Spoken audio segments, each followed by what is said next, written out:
Story 1. It was Halloween weekend, and this year it fell on a Saturday. My mom always took Halloween decorations and handing out candy very seriously, almost like she was in competition with the neighbors to have the best decorated house. We live on a corner in a suburban neighborhood, so when we decorate, we also decorate the side of the house to make it more appealing for trick-or-treaters. Since Halloween was on a Saturday, kids started trick-or-treating earlier in the day. However, it was a cold and cloudy day, with rain predicted in the forecast. My mom couldn't understand that the weather might be a factor for the low number of trick-or-treaters. When a few groups skipped our house, she assumed it was because we didn't have enough decorations to attract them. She insisted I go up to the attic and grab whatever Halloween decorations were left in storage. I told her it wasn't necessary, but she insisted, so I reluctantly went to the attic, which was directly above my bedroom. The attic door is in the upstairs hallway, so I pulled down the ladder and climbed up. We have the holiday containers organized in a specific way, so I went to the section where the Halloween decorations were. There were only a couple of containers left up there, so I opened one to check and thought it was good enough. I started dragging the container toward the attic door and carefully slid it down the ladder. Just as I was about to climb down, I heard a sound coming from the opposite side of the attic. It sounded like wood creaking or cracking, as if something heavy was putting pressure on it. I looked over to the far corner, where we had a wall of containers, but I didn't see anything. The sound of wood cracking in an attic isn't all that strange, so I didn't think much of it and climbed down with the container. Once I brought the decorations downstairs, my mom and I went out to put them up in the front yard. It was really windy, and it felt like it could rain any minute. The number of trick-or-treaters didn't improve, and my mom was disappointed. She takes candy just as seriously as the decorations, always making goodie bags with a variety of candies. It was clear she wasn't going to give most of them away at this rate. As the day went on, I stayed in my room playing video games on my laptop, while my mom stayed downstairs, waiting for any more trick-or-treaters. It started raining heavily in the late afternoon, which pretty much ended any chance of more kids coming to the house. By evening, it had turned into a full-blown thunderstorm, kind of perfect for Halloween, in a spooky way. I was deep into my game when I heard another creak from above me, coming from the attic. It was the second time I'd heard something up there. I made a mental note of it, but shrugged it off again. That night, I stayed up late playing video games, as I often did on weekends. It was still raining heavily outside, and my parents had already gone to bed. Suddenly, I heard footsteps above me in the attic. This time, they were unmistakable. Someone was walking around up there. My first thought was that maybe my mom was putting something away in the attic, but it was really late. I paused my game and went into the hallway to check. That's when I noticed that the attic door was slightly open. My heart started pounding as I listened. The footsteps had stopped, but now I could hear noises from downstairs in the kitchen. Someone was moving things around, opening the fridge. I felt a surge of panic. I tiptoed down the hall to my parents' room and quietly opened the door. Both my mom and dad were fast asleep in bed. That's when my stomach twisted with fear. I quietly shook my dad awake and whispered, "There's someone in the house." He sat up immediately, asking, "What do you mean?" I told him, "There's someone in the kitchen right now. I think they were hiding in the attic." My dad isn't a big or confrontational man, but he keeps a police baton under the bed, just in case of emergencies. He grabbed it and told me to stay quiet. He went out into the hallway to take a look, while I waited by the door, heart racing. When he came back, he whispered that he had seen someone climbing back into the attic. We quickly locked the bedroom door, and my dad called 911. By this time, my mom was awake too, and we all sat quietly, trying not to panic.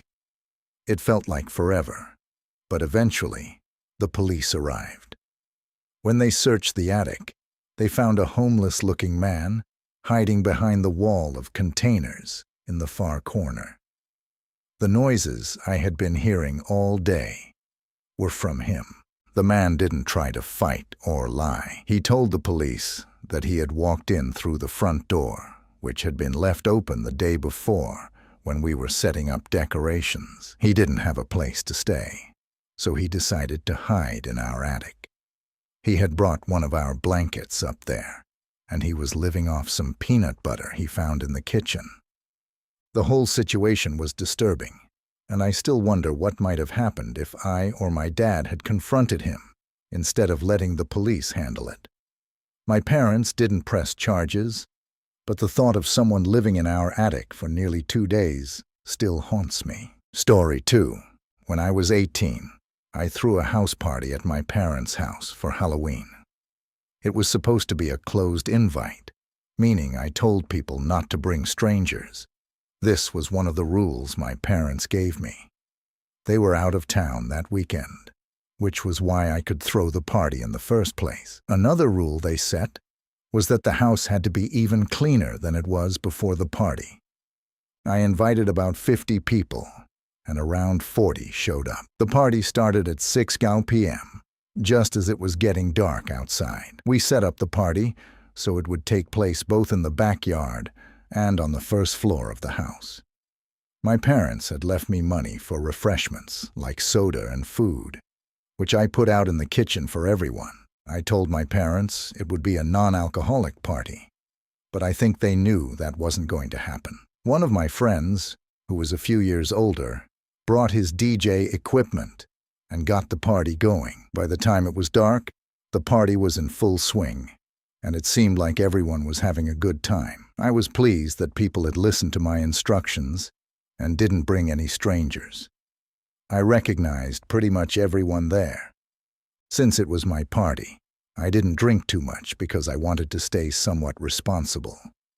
But as the night went on, everyone else was getting drunker. At one point, a friend came out of the house with some food and asked me, "Who's that guy in the skeleton bodysuit?" I didn't recall seeing anyone in that costume, so I went inside to check. In the kitchen, I asked the people there if they had seen someone in a skeleton suit. One of them told me they saw him snooping around the house, which made me immediately concerned. I asked if anyone knew who he was, or if someone had invited him, but no one did. I started looking around the house for this guy, and eventually I found him walking down the stairs. I asked him who he was, and he simply said, "Mike. I was using the bathroom upstairs." His voice was deep, and he sounded older. He also looked stockier, not like a regular guest. I asked him who had invited him, and he replied, "Tom." I didn't know anyone named Tom, so I asked again, "Who's Tom?" But instead of answering, I asked him to take off his mask. He ignored me and just walked past me, heading toward the front door. Then he left. I quickly ran upstairs to check if anything was missing. All the bedroom doors were closed except for the bathroom, and after a quick look, it seemed like nothing had been stolen. I locked the front door and told some of my friends about how weird that situation was. I also went outside to ask if anyone knew who invited the guy, but no one had a clue. As the night wore on, people started leaving. By midnight, the party was winding down. A few close friends stayed behind to help clean up. In the end, it was a successful party, and once everyone was gone, I got ready for bed. My friend Vinny decided to crash on the couch downstairs. After brushing my teeth and getting into my pajamas, I decided to hang out with Vinny for a bit in the living room. We had a few drinks and watched some funny YouTube videos on TV. My little sister, who was 14, was already asleep in her room since she didn't join the party. Suddenly, Vinny and I both heard noises coming from upstairs. It sounded like footsteps, and I figured we might have woken my sister. I waited to hear her go to the bathroom, but I never heard her door open. Confused, I decided to go upstairs and check on her. I knocked on her door, but she didn't answer, so I opened it a crack and saw she was still asleep. Now, I was starting to get worried. Where were those footsteps coming from? I went to my parents' room, and strangely, their door wasn't fully shut. I had made sure it was closed before the party. So this was odd. I pushed the door open slightly and looked inside. As I backed out of the room, I glanced through the crack in the door, and that's when I saw him. The guy in the skeleton bodysuit. I couldn't believe my eyes. Somehow, I managed not to scream or run. I pretended I didn't see him, quietly closed the door, and went downstairs. I told Vinny that the guy from earlier was still in the house. Vinny called 911 right away, while I tiptoed back upstairs, went into my sister's room, and gently woke her up. I told her what was happening, and made sure she stayed quiet. Together, we snuck downstairs to meet Vinny by the back door. We all went outside, through the backyard, and over to our neighbor's house, where we rang the bell repeatedly. Our neighbor let us wait there until the police arrived. By the time the police showed up, the guy had escaped. He had crawled out of my parents' bedroom window, which was now wide open. The closet door was also open, where my dad kept his safe. It was clear the guy had been trying to get into the safe, or even steal it. It was unsettling to think that this man had walked into the party unnoticed. He knew about the safe, which made it seem like he had some inside knowledge. We never found out who he was, but it was clear he was older and knew details about our house. My sister ended up telling our parents about the whole thing, and needless to say, that was the last party I was ever allowed to throw at their house. Story 3. In 2016, when I was 15, I wanted to make my last year of trick-or-treating special. My mom, being pretty laid back, allowed me to turn it into a multi-day event. The plan was to have a sleepover with friends Davis and Zach the night before Halloween, skip school the next day to trick-or-treat with Davis, and then have a sleepover with my girlfriend Amber. The basement of our house had just been renovated into a man cave, and it was perfect for the sleepover. The basement had a long, creepy hallway leading to the man cave, and the light switch for the hallway didn't work, adding to the eerie atmosphere. My mom baked cookies for us, and we headed down to the cave around 11 p.m. After watching the original Scream, we started Paranormal Activity. None of us had seen it before, which was why I picked it. Not even 30 seconds into the movie, the motion sensor light in the backyard turned on, flooding the room with light and ruining the creepy vibe. I waited for it to turn off, then resumed the movie. It happened again after 30 seconds, which began to annoy me. Davis asked about the light, but I had no explanation. We went upstairs to check the backyard, but the light had turned off by the time we got there. We waited around for a few minutes, but nothing happened. We went back to the basement, turned off the movie, and decided to just hang out and talk. Everyone fell asleep, except me. While scrolling on my phone, the motion light turned on again. I was exhausted, but decided to check the backyard one last time. I saw no one, and gave up, heading back to the basement to call it a night. The next night, Halloween, was a bit bittersweet. I had a bag full of candy, but felt a pang of sadness. Realizing this would be my last Halloween trick-or-treating, I tried to enjoy the night, despite lingering thoughts from the previous night. I debated whether to tell Amber about the strange occurrences, but decided not to ruin the evening. While trick-or-treating with Amber, she suddenly yelled in pain. A rock had been thrown at her by a guy in a clown mask. The clown was part of the so-called clown epidemic going around at the time. I told the clown to leave, but he just stood there, seeming out of place with his normal clothes beneath the mask. We decided to cut the night short and skipped a few houses out of anxiety. Back at my house, my friends left, and it was just Amber and me. We sorted through the candy and decided to watch Paranormal Activity. As we watched, the power went out, and the lights in the basement turned off. I checked the weather app, which showed normal conditions with no storms. Amber, feeling scared, decided to come upstairs with me to check the generator in the backyard.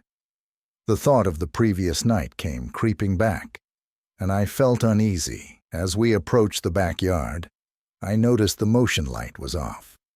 We were only a few feet from the generator when I heard a twig snap. Amber and I felt like we were being watched.